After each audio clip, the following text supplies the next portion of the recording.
चला आज आपण बनवूया झटपट अशी बेसन पिठाची पोळी। एकदम डोशासारखी कुरकुरीत आणि क्रिस्पी बनवली। तर 5 मिनिटाच्या आत आपण हे बेसन पिठाच्या पोळ्या तयार केल्या। आता तुम्हाला हे बघा जाळी किती छान पडली याला। बरोबर आपण हिरवी चटणी पण बनवली।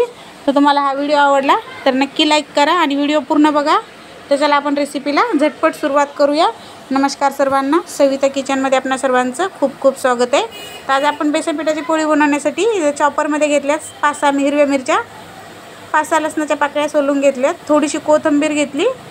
ते आपण तुम्ही मिक्सरमध्ये पण वाटू शकता। हे तर मी चॉपरमध्ये थोडंसं चॉप करणार आहे दरदर। 1 चम्मच जिरे टाकायचे। आता आपण हे चॉपरमध्ये चॉप करूया।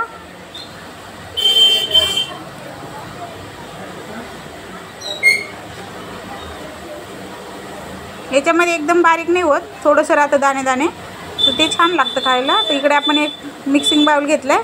आता याच्यात आपण बेसन पीठ टाकू। तर इथे मी 4 पोळ्या बनवणार आहे, त्या हिशोबाची बेसन पीठ घेते।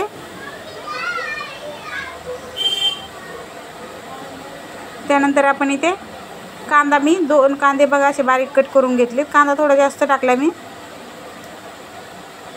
चवीप्रमाणे आपण याच्यात मीठ टाकूया।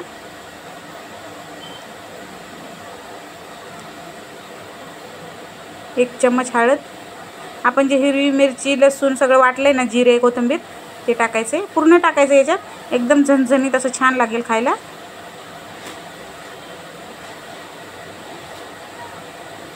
तर मिक्स करून घ्यायचे आणि आपण जे चॉपरमध्ये चॉप केले त्यातलंच धुवून टाकूया, म्हणजे व्यवस्थित अजून तिखट व्यवस्थित होईल। तर आपल्याला एकदम पातळ करायचं आहे, आपल्याला डोसे बनवतो ना तसं बनवायचं आहे। तर छान अशी जाळी पण पडते त्याला मग मस्तपैकी।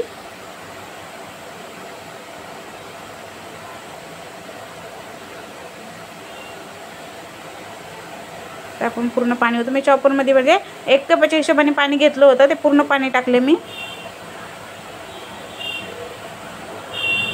व्यवस्थित आपण मिक्स करून घेऊया। हे बघा बेसन पीठ आपलं व्यवस्थित मिक्स झाले। आता हे आपण 5 मिनिटं साईडला ठेवूया। 5 मिनिटं झालेत बघा। आपण आता इकडे तवा मांडलाय, तव्यावर टाकूया आपण तेल। तेल असं सगळीकडे व्यवस्थित पसरून घ्यायचं आहे आणि तवा छानपैकी गरम करायचा आहे आपल्याला। थंड तव्यावर टाकायचं नाही, तवा व्यवस्थित गरम झाला पाहिजे। तेल सगळीकडे पसरायचं आपल्याला। पहिल्या टायमात थोडंसं तेल जास्त टाकायचं, त्यानंतर मग दुसऱ्या डोश्याला नाही टाकलं तरी पण चालतंय। ते बघा आता पोळी आपण जेवढं हवं तेवढं टाकून व्यवस्थित पूर्ण अशी पसरून घ्यायची।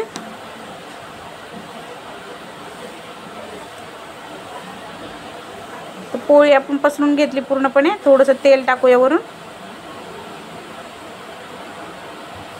हे बघा मस्त अशी क्रिस्पी एका साईडने भाजून घेतली। हे बघा दोन्ही साईडनी व्यवस्थित भाजली। आता काढून घेऊ, तुम्हाला दुसरी दाखवते बनवून। मध्ये कॅमेरा हा बंद पडला होता त्यामुळे तो नाही आला व्हिडिओ। थोडंसं आपण तेल यायला आहे ऑलरेडी, याच्या 2-3 पोळ्या बनवल्यात मी। तर लास्टची पोळी बघा, हे बघा मस्त अशी जाळी पडते आणि व्यवस्थित असं पसरून घ्यायचं। हे बघा मला थोडंसं घट वाटत होतं पहिलं, तर मी नंतर थोडंसं पाणी टाकलं। हे बघा क्रिस्पी आणि कुरकुरीत अशी आपले बेसन पिठाची पोळी तयार आहे।